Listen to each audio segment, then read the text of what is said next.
আমি কিন্তু দেখছি তোমরা কেউ ভিডিও দেখছো কিন্তু সাবস্ক্রাইব করছো না, এটা কিন্তু একদম ঠিক হচ্ছে না। প্লিজ সাবস্ক্রাইব করে দাও, আমি নতুন নতুন স্টার্ট করছি, তোমরা পাশে না থাকলে আমি কি করে করবো বলো।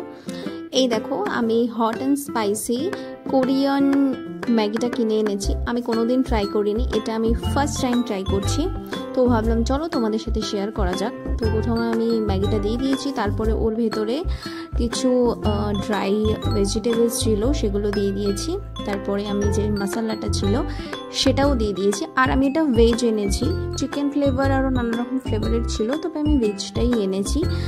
আর তারপরেই দেখো এটা আমার রেডি হয়ে গেছে, আর এটা আমি খেয়ে দেখছি, একটু টকটক খেতে, কিন্তু খেতে খুব ভালো আর প্রচণ্ড স্পাইসি। তোমরা আমার যে কতটা ভালো লেগেছে তোমরা আমার রিয়াকশান দেখেই বুঝতে পারবে। দেখো, আর হ্যাঁ, চ্যানেলে নতুন হলে প্লিজ সাবস্ক্রাইব করে দিও। নেক্সট ভিডিওতে দেখা হবে।